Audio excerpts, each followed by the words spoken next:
It is the morning of the 10th of April 1968, and Cyclone Giselle is lashing New Zealand. Ada Wolff is aboard the TEV Wahine as it approaches Wellington Harbour. Her journey begins days earlier in Christchurch, sparked by a casual suggestion from a family friend, Mr. Goodman. Within hours, her husband Les secures ferry tickets, and Ada finds herself preparing for a sudden trip north. The route will take her through Waiouru, allowing her to see all three of her daughters, something she welcomes eagerly. She travels with Mr. Goodman and his companion, Mr. Rutland, a well-known shipping enthusiast and secretary of the Australian Ship Lovers Society. Because of his reputation, Mr. Rutland is invited to dine with Wahine's captain on the evening of the 9th of April.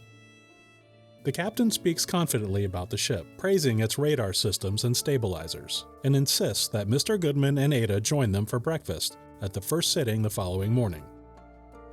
That night, Ada settles into cabin C423, pleased to have the lower berth. She is surprised to discover her cabin mate is Sister Clark, whom she knows from Christchurch Hospital. The two talk late into the night, unaware of what lies ahead. By early morning, the ship is already rolling heavily. As Ada makes her way toward breakfast, she recalls the captain's reassurances with quiet amusement, lurching along the corridors as the vessel pitches violently. In the dining room, stewards struggle to keep crockery on the tables as waves outside reportedly reach 50 to 60 feet. When Mr. Rutland asks whether such weather is common, the answer is clear: it has never been this bad. Moments later, everything changes. A heavy clunk is followed by a violent crunch. Food, plates, and glasses fly across the room as the ship shudders. Over the loudspeaker comes the order for passengers to return to their cabins and put on life jackets immediately. Ada complies and is directed to the cafeteria, where passengers crowd together as the ship continues to roll. Hours pass. Stewards circulate with soft drinks and snacks, doing what they can to keep people calm. Ada spends much of the morning with a young couple and their 2-year-old son, Philip, who is traveling to England to meet his grandmother. By midday, exhausted and overheated, many passengers remove their life jackets. Ada does the same so she can help make a small bed for the child.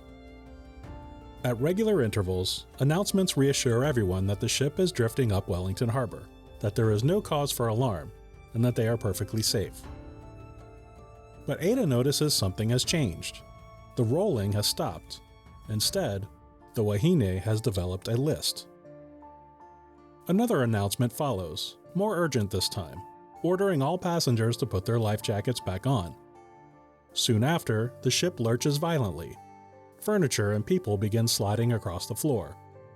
Above the screaming comes the command to proceed to the starboard deck and assemble at the lifeboats, with women and children first.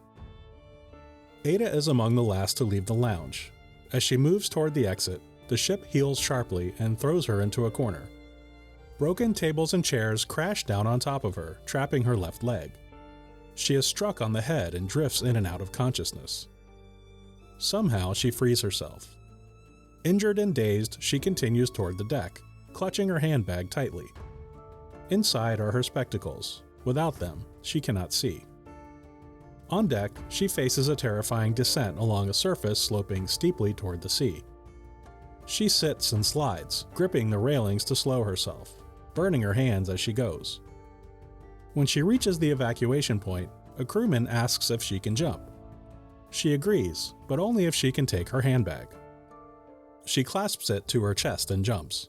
The water feels unexpectedly soft after the chaos above. She turns onto her back and kicks away from the sinking ship. Her life jacket has come loose, so she anchors it by placing her handbag on top and crossing her arms tightly. She floats there, drifting in and out of consciousness as the Wahine sinks behind her. Eventually, 2 boys from the life-saving club spot her and haul her into their small rescue boat. Still gripping her handbag, Ada is taken ashore, transferred to an ambulance, and rushed to Wellington Hospital. At the hospital, she shivers uncontrollably, despite the hot water bottles packed around her.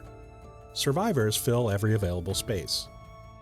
Ada lies in a temporary ward, men on one side and women on the other, still in possession of her soaked handbag and spectacles. X-rays reveal a badly bruised and swollen knee, but no broken bones, and she is deemed well enough to leave. At the Union Steamship Company offices, she is asked whether she wishes to return to Christchurch by ship or by plane. She refuses the ship without hesitation.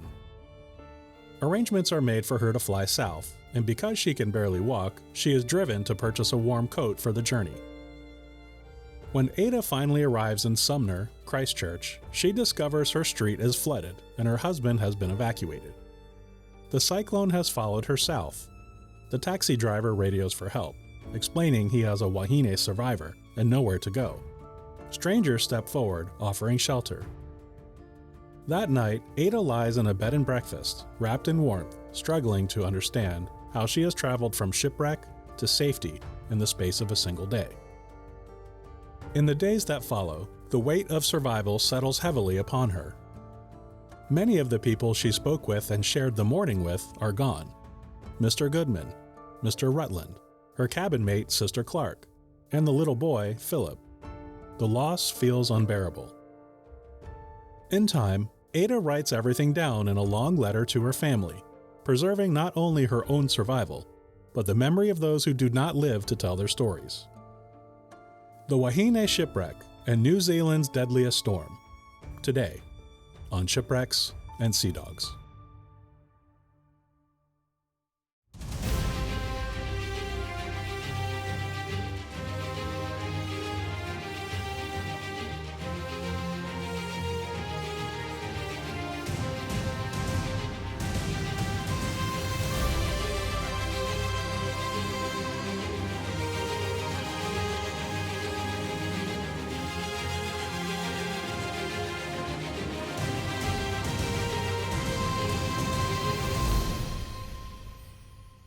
Hello and welcome to Shipwrecks and Sea Dogs, tales of mishaps, misfortune, and misadventure. I'm your host, Rich Napolitano. In a recent episode, you heard the story of RMS Niagara, which struck a German mine off the coast of New Zealand in 1940. During my research for that episode, I came across this tragic story about the Wahine, another Union Line ship that met its fate in the waters of New Zealand. The Wahine was a turbine-electric vessel. Its keel was laid down in 1965 at the Fairfield Shipbuilding and Engineering Company of Govan, Scotland. She was built for the Union Steamship Company of New Zealand and was delivered to Greenock in June of 1966 for her fitting out. The Wahine was a roll-on, roll-off passenger ship, 440 feet in length, 71 feet in width, and was powered by two turbine-electric motors capable of producing speeds up to 21.7 knots. About 25 miles per hour, or 40 kilometers per hour. The ship was designed with the particular requirements and conditions that she would encounter along this service route, including weather conditions and depth of the channels. She was superbly constructed and was issued a certificate of survey by the Board of Trade on the 17th of June 1966. Surveyors from Lloyd's Register of Shipping classified the Wahine as a plus 100 A1 ferry, surpassing requirements in many respects, and the Marine Department of New Zealand deemed she met all requirements of the Shipping and Seamen Act of 1952. The Wahine was outfitted with 8 lifeboats to accommodate 694 people, and 30 inflatable life rafts could carry 750 more. An additional 4 buoyant apparatus could take on 80 more people, and the vessel carried 18 life buoys and 1,224 life jackets. In every way, the Wahine was a well-constructed ship, suited for its purpose, and included adequate life-saving equipment. Designed for service between Lyttelton and Wellington, she had capacity for 1,100 people for day trips, and accommodations for 924 berthed passengers for overnight trips, with cabins spread over 6 decks. Its usual operations included 126 crew, which included officers, sailors, engineers, and over 60 stewards and staff to serve the guests.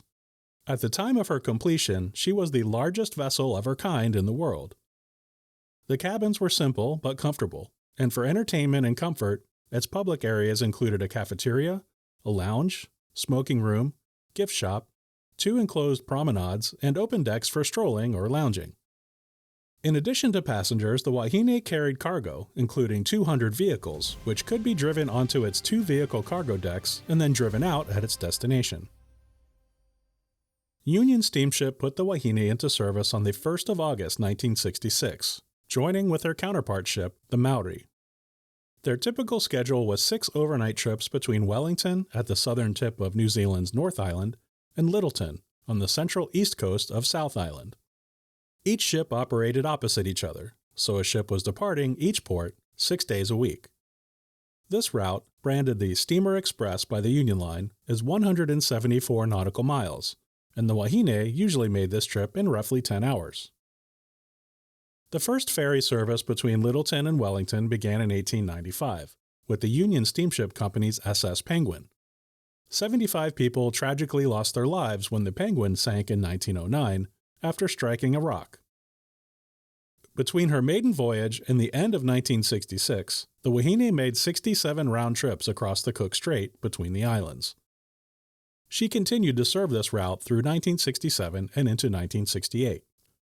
In the evening of the 9th of April 1968, the Wahine departed from Lyttelton, as usual, for an overnight crossing to Wellington, carrying 610 passengers and 123 crew, with Captain Hector Gordon Robertson in command. The estimated arrival of the Wahine in Wellington was 7 o'clock a.m. the following day, the 10th of April. Captain Robertson had received updated weather reports prior to departing Lyttelton. Going back to the 5th of April, a weak circulation of wind formed in the Coral Sea, near the Solomon Islands, almost 4,000 kilometers northwest of New Zealand. The following day, this disturbance was confirmed to be a tropical cyclone, what we would call a hurricane in Atlantic waters, or a typhoon in the Northwest Pacific, different names for the same destructive power. The New Zealand Meteorological Service issued its first update about the cyclone on the 6th of April and continued to monitor the storm's movement. On the morning of the 9th, it was believed the storm had weakened, but conditions were favorable for it to regenerate into a stronger storm of, quote, unusual intensity. At 6 o'clock p.m. on the 9th, the cyclone, now named Cyclone Giselle, was 30 miles east of Cape Renga, at the northwestern tip of New Zealand's North Island, and moving southeast, still at 20 knots. The Meteorological Service issued Navigation Warning 159 at 10 o'clock p.m., stating, "Severe tropical depression centered 50 miles east of North Cape. By noon, 10th will be in Hawke's Bay area. Winds expected over 40 knots within 150 miles of center, and higher close to center with heavy rain." This warning was received by the Wahine via Auckland radio. Winds of 40 knots translates to 46 miles per hour, or 74 kilometers per hour. An important bit of information here is that the report indicated the storm would be over Hawke's Bay by 10 o'clock a.m. on the 10th. Hawke's Bay is on the central east coast of North Island, over 300 kilometers northeast of Wellington. At 10:30 p.m., a ZLW radio broadcast issued another update, this time warning of winds up to 60 knots within 100 miles of its center, and strong northerlies changing to southerly after midnight, with southerly winds gradually increasing to gale or storm tomorrow morning. The Wahine received this weather warning as well, and was read by Captain Robertson. Despite the weather forecast, the Wahine departed Lyttelton shortly after 8:43 p.m. While additional weather updates were issued by the Meteorological Service at 2 a.m., 3 a.m., and 5:30 a.m., none of them were received by the Wahine. The ship carried one radio officer, which was typical. For a ship of the Wahine's class, a radio operator was required to be on radio watch from 8 a.m. to 10 a.m. and 8 p.m. to 10 p.m. Even so, the Wahine's radio officer, Mr. R.J. Liver, remained on duty until midnight, as there was a Japanese vessel in distress nearby. There was no dereliction of duty with regard to monitoring the radio. At 5 o'clock a.m., the Wahine was in the Cook Strait, with Chief Officer R.S. Luley on watch on the bridge. Conditions were rough, with 70-mile-per-hour winds howling. Radio Officer Liver arrived at the bridge and contacted the Beacon Hill Station in Wellington Harbour on the ship's VHF radiophone. He inquired about the conditions in the harbor and was told the conditions were the same as in the strait, but a tug would be out to assist the Wahine into port. Captain Robertson arrived on the bridge to take over at 5:30 a.m. He could see the Bering Head light 2.5 miles to port, and the lights of the ship ahead of him, confirming he was in the deep water channel. At 5:50 a.m., Robertson guided the Wahine into Wellington Harbour. Just after 6 o'clock, wind gusts up to 90 miles per hour were detected high up on the cliffs at the Beacon Hill station. Simultaneously, the rain intensified, and visibility was reduced to less than a mile. No message was sent to the Wahine about the intensifying weather conditions.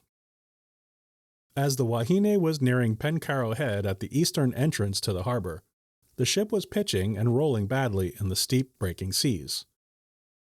At 6:09 a.m., the Wahine was off course, forcing Robertson to slow the ship to half ahead. After passing Pencarrow Head to its starboard side, visibility became worse, and the heavy waves knocked out the ship's radar. The force of the wind and waves then pushed the Wahine, causing it to swing 30 degrees to port. The ship seemed to have a mind of its own, and was not responding to the helm. In an attempt to correct this course, Robertson ordered full astern on the starboard engine, and full ahead on the port engine. But before those commands could be executed, a massive rogue wave slammed into her port side, knocking the ship onto her starboard side. Captain Robertson was launched across the bridge and struck his head on the radar console. The wave, estimated to be as high as 45 feet, came on without warning in the dark and through the heavy rain. The Wahine rolled to 47 degrees and was awash up to her boat deck, but somehow immediately righted herself. Cyclone Giselle had slammed into Wellington from the north with an unforeseen strength, but another system, a low-pressure system from Antarctica, had raced up the western coast of South Island and converged with Cyclone Giselle, just as Wahine was crossing the Cook Strait. Robertson gathered himself on the bridge. Visibility was now 0, as sheets of dark rain pounded down on them. The Wahine's bridge was shaking and rattling from the winds, now at 115 miles per hour. Positioned with its broadside facing the approaching waves, the ship was in a perilous position. Robertson fought for almost 30 minutes to point the bow into the waves, but could not gauge his position or even confirm if the ship was responding. The ship's only compass was a magnetic compass, which could not function properly while the ship was being tossed about so violently. The captain was forced to shout to his lookouts and ask for the ship's position and bearing. In a fleeting moment of visibility, he suddenly saw the Barrett Reef light buoy. Fearing being caught in the buoy's anchor cable, he ordered the engine room to give him full astern. Once again, the seas overpowered the ship and forced her broadside to the waves. Almost immediately, the Wahine was picked up and carried sideways onto Pinnacle Rock at the southern end of Barrett Reef, a series of jagged rocks in the center of the harbor entrance. Her starboard propeller and rudder were destroyed, and water poured through its double hull up to the main vehicle deck, also knocking out all propulsion. Alarm bells blasted throughout the ship, and crew members scrambled to muster passengers to lifeboat stations. Meanwhile, the Wahine was being blown north up the shore of Barrett Reef, with jagged rocks tearing into the ship. Captain Robertson ordered both anchors released to prevent further damage. Still, for several hours the helpless ship drifted north toward Point Dorset, dragging its anchors. Despite being close to shore, the wind, rain, and waves were relentless and prevented any land-based rescue efforts. The tug vessel Tapui finally reached the Wahine at 11 o'clock a.m., and after much effort finally attached a tow line, and an attempt was made to tow the ship to safety. But the tow line almost immediately snapped, and additional efforts to attach the tow line failed.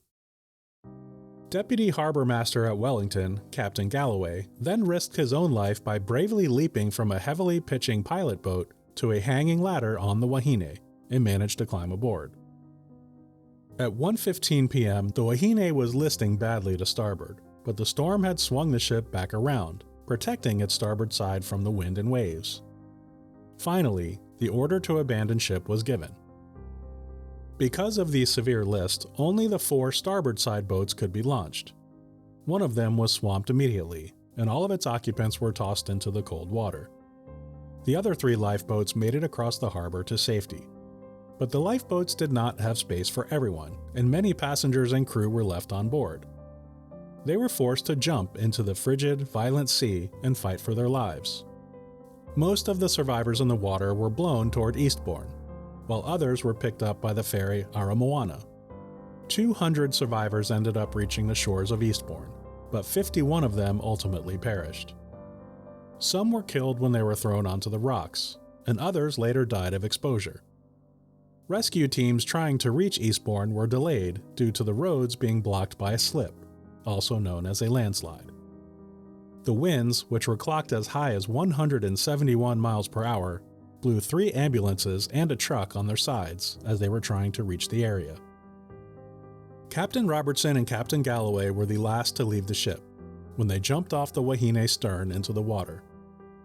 After struggling in the water for an hour, Captain Robertson faded in and out of consciousness, until both men were finally picked up by a rescue vessel, one of many that had arrived on the scene by this time.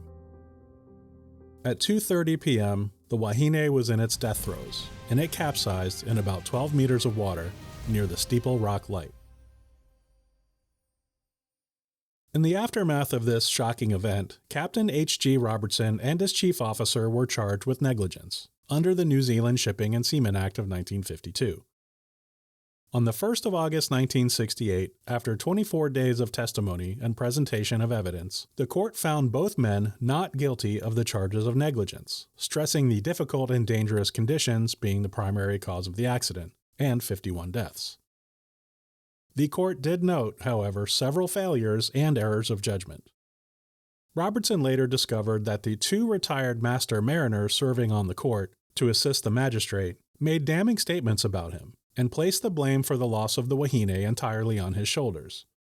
He felt betrayed by 2 men who he fully expected to support him, being fellow masters. He couldn't help but notice that neither of these men had ever commanded a merchant ship in the Cook Strait trade. It should be pointed out that other than the obvious severe weather, a number of other factors contributed to the loss of the Wahine. Prompt and accurate weather forecasts may have made Robertson change his mind about entering Cook Strait. Even when entering the harbor, the Beacon Hill station failed to provide an update about the sudden violent increase in wind speed. The ship's magnetic compass was also useless in the rough seas due to the severe pitching and rolling. Had the ship been fitted with a gyro compass, Robertson would have had a more reliable indication of his course. The Wahine also did not have a backup radar system, causing Robertson to be virtually blind when the ship's radar was knocked out. Union Steamship Company kept Captain Robertson on, but gave him command of the less desirable freighter Kofi.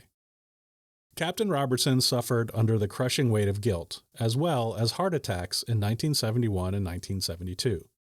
He died on the 4th of December, 1972, at the age of 62. The Union Line originally planned to salvage the wreck, but those plans were abandoned upon learning of the ship's extensive structural damage. But the wreck was located in a busy shipping channel and was a navigational hazard and had to be removed. Union made plans to refloat her and tow her into the strait to be scuttled, but another intense storm struck the area in 1969 and broke up the wreck into 3 pieces. United Salvage of Melbourne spent 5 years cutting up the remains of the wreck and lifting the pieces up and ashore using the floating crane Hikitia. The ship's funnel, mast, boilers, and propeller were all removed in what became United Salvage's largest job.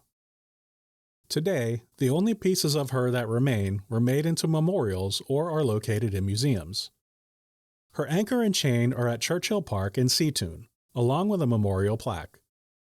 Her mast is at Frank Kitts Park on the Wellington waterfront, adjacent to a memorial wall with a plaque remembering the Wahine disaster and many other military and maritime disasters. Other miscellaneous sections of the Wahine can be found in museums around Wellington. Lastly, the account of Ada Wolff that you heard at the top of this episode was based on her original 26-page letter, written on the 19th of April, 1968, just 9 days after surviving the loss of the ship. Her daughter donated this letter to the Alexander Turnbull Library and can be viewed today at the Catherine Mansfield Reading Room in Wellington.